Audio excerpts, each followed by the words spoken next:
Good evening, everyone. Welcome to the channel. Before I begin, here are my disclaimers. Today I am going to give you an update about SINOFERT Holdings Limited annual report. SINOFERT Holdings Limited offers a diverse range of businesses and services across the fertilizer industry. The company's basic business segment includes the production, import, export, distribution, and retail of various fertilizers such as potash, phosphate, biocompound, special, and nitrogen fertilizers. In addition to its basic business operations, SINOFERT Holdings Limited also engages in technological research and development, providing services related to crop nutrition. The company trades in fertilizers, develops agriculture products, and manufactures and sells feeds. Furthermore, it explores for and exploits a phosphate mine, expanding its reach into the mining sector. The company's growth business segment focuses on emerging areas within the fertilizer industry, including the production of sulfur, crop protection, and seeds. This diversification allows SINOFERT Holdings Limited to cater to a broader range of customers and stay competitive in the market. Overall, the company's comprehensive portfolio of businesses and services positions it as a leading player in the global fertilizer industry. SINOFERT Holdings Limited maintains a market capitalization of $12 billion, broadly in line with the industry peer group. SINOFERT Holdings Limited trades at a lower price-to-earnings ratio of 8 times and a lower price-to-book ratio of 0.91 times relative within the industry. This suggests a potential market detachment, as SINOFERT Holdings Limited trades at discounted levels, while the broader industry remains fairly valued, warranting deeper fundamental analysis. The company maintains a moderate leverage profile, with liabilities making up 50% of total assets, suggesting a balanced approach between risk management and capital efficiency. Liabilities have grown faster than assets in equity, which is somewhat concerning.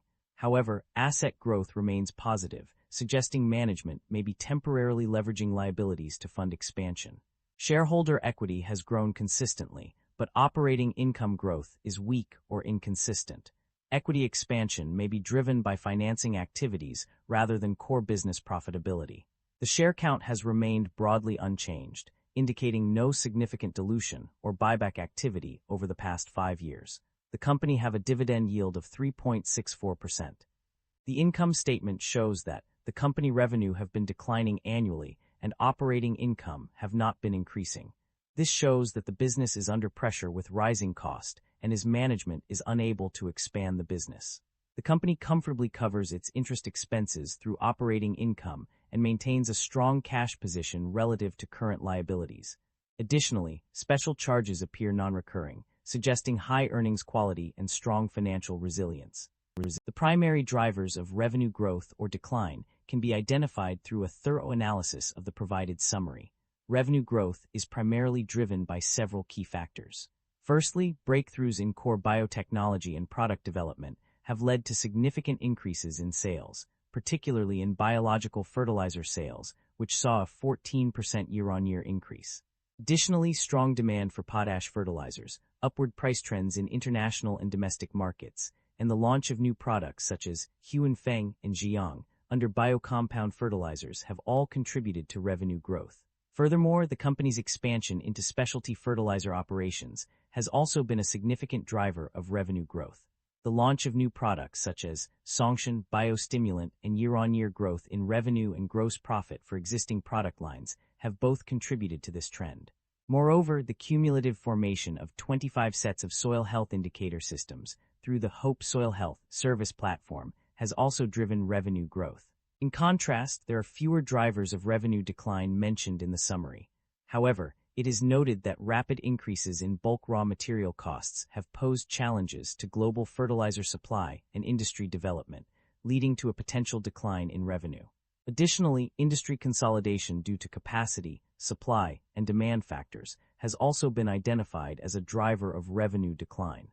Overall, while there are fewer drivers of revenue decline mentioned, the key takeaway is that revenue growth is primarily driven by breakthroughs in core biotechnology and product development, strong demand for potash fertilizers, and expansion into specialty fertilizer operations. The net income of the company experienced a significant increase of RM$198 million, representing an 18.66% growth from RM$1,061 million to RM$1,259 million. This substantial rise in net income is a testament to the company's effective strategy execution, which has led to improved financial performance. Furthermore, the profit margins also witnessed a notable improvement, rising by 0.42 percentage points from 5% to 5.41%. The increase in return on equity, ROE, implies that the company's profitability is on an upward trend, suggesting that its green transformation initiatives and R&D capacity building efforts are yielding positive results. The implementation of efficient strategy execution has been a key driver behind these improvements.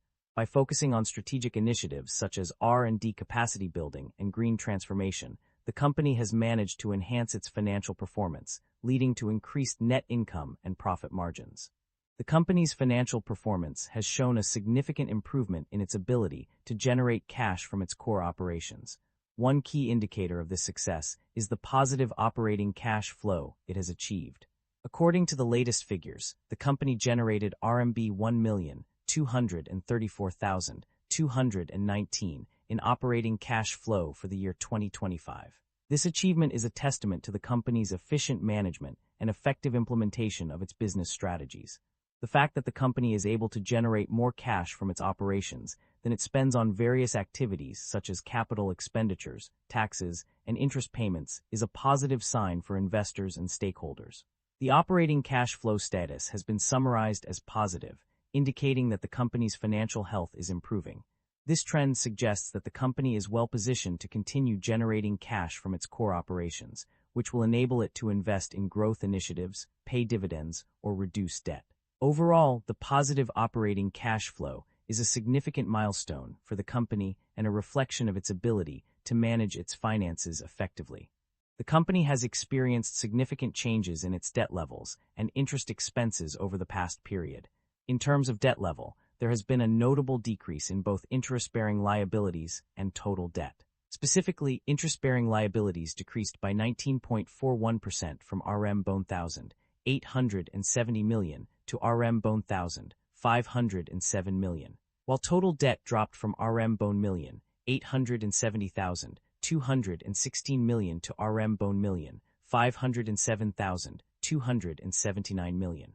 These reductions in debt levels have also led to a decrease in interest expenses. The company's interest expenses have decreased by 23.6% from RMB 57,379 to RMB 45,083. This decline suggests that the company has successfully managed its debt and reduced its financial burden.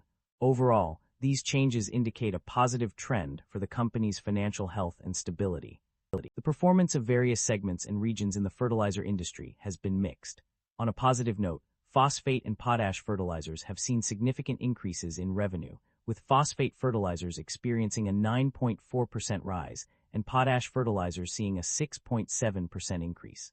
Compound fertilizers also performed well, with a 10.6% boost in revenue. Additionally, monocalcium/dicalcium phosphate, MCP/DCP, saw a notable 19.1% increase in revenue. In contrast, nitrogen fertilizer prices declined and fluctuated at low levels throughout the year, indicating poor performance. Domestic compound fertilizer prices also experienced two downturns, further contributing to the negative trend. Furthermore, prices for fruits, vegetables, certain oil crops, and cash crops remained persistently low, affecting overall industry performance. Special fertilizers were particularly hard hit, with a significant 36.2% decrease in revenue. Management is emphasizing a forward-thinking approach with the BioPlus strategy, which combines technological innovation and green development to drive growth.